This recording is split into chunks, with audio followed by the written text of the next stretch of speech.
Di tengah wacana pelonggaran pembatasan, pemerintah daerah Papua malah mengambil ancang-ancang berbeda, bersiap melakukan lockdown untuk meredam wabah. Bagaimana pengetatan akan dilakukan di Papua? Saya sudah terhubung melalui sambungan telepon dengan Asisten 2 Pemprov Papua, Muhammad Musaad. Selamat malam, Pak Musaad.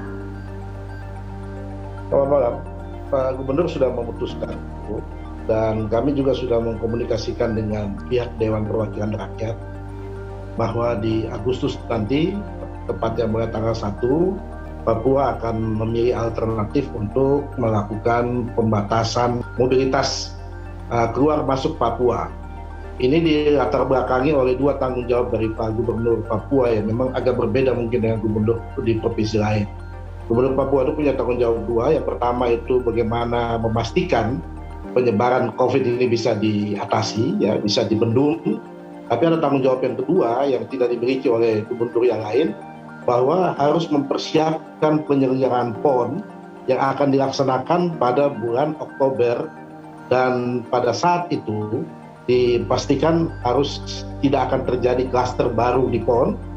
Dan yang kedua yang sangat diidamkan oleh masyarakat Papua adalah ketika PON nanti itu harus ada penonton. Ini yang menjadi beban tanggung jawab dari Gubernur Papua untuk bisa memastikan pencegahan penyebaran, tetapi juga memastikan bahwa PON itu bisa terselenggara. Baik. 100%. Ya. Pak Musa, bagaimana tapi konsekuensi kebutuhan pemenuhan hidup masyarakat di Papua dengan lockdown ini? Apakah artinya ya pemerintah daerah Papua menjamin kebutuhan hidup rakyat Papua? Iya, jadi sebenarnya untuk lockdown ini kan kami bukan baru melakukan lockdown. Di tahun lalu di bulan Maret kita sudah melakukan lockdown. Kita membatasi menutup pintu masuk Papua selama 3 bulan.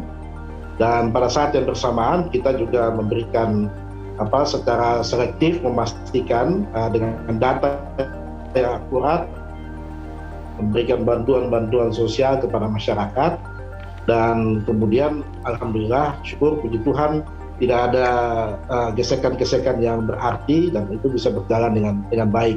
Jadi artinya kita sebenarnya sudah pengalaman ini melakukan pembatasan ini, dan kita juga berbeda dengan provinsi lain karena daerah kita ini kan sebagian besar itu transportasinya adalah transportasi laut dan udara, sehingga memang berbeda ketika di Jawa yang membatasi atau menutup jalan dan sebagainya.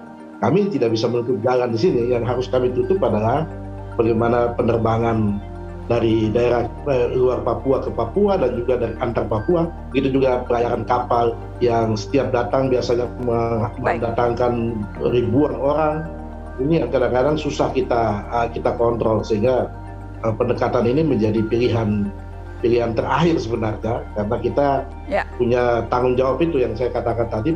Baik, Pak, saya ingin ke Pak Diki. Pak Diki, apa catatan yang harus diperhatikan oleh pemerintah daerah Papua begitu yang akan mengambil pilihan lockdown ini? Ya, ini sebetulnya keputusan tepat ya karena dini diambil. Namun jangan dilupakan bahwa, dan dalam pengamatan saya, hal penting yang harus selalu ditingkatkan oleh Papua adalah kapasitas testing. Dan sebetulnya bukan cuma Papua, semua wilayah di Indonesia ini ya, kecuali DKI yang relatif stabil. Yang utama adalah di testing ini, dan testing inilah yang nanti kita lihat terhadap test positivity rate-nya. Nanti kalau test positivity rate-nya ya mungkin berat kalau Indonesia langsung 5%, setidaknya di bawah 10% itu akan lebih dalam kondisi yang kita cukup memadai, diperkuat dengan beberapa pembatasan seperti lift. Nah, selain itu, ya memang betul vaksinasi akan sangat penting. Vaksinasi akan sangat penting untuk menambah jaring pengaman. Namun jangan dilupakan juga bahwa apa yang tadi kan ada target nih Pak, Papua ini tentang PON. Bahwa ini diingat bahwa ini juga menyangkut status dari daerah-daerah lain. Nah, oleh karena itu peran pemerintah pusat di sini sangat penting. Epicenter itu di Jawa Bali, Mbak Nana. Jawa Bali. Jadi kalau bicara pandemi kita, kurva Indonesia maksud saya, itu adalah kurva sebenarnya Jawa Bali Madura. Nah, belum lagi nanti Indonesia tuh memang kompleks dan unik. Nanti itu ada bisa potensi kurva di Sumatera, Kalimantan, dan Papua. Nah, oleh karena itulah sekarang apa yang dilakukan Papua ini adalah satu contoh bahwa memang harus proaktif.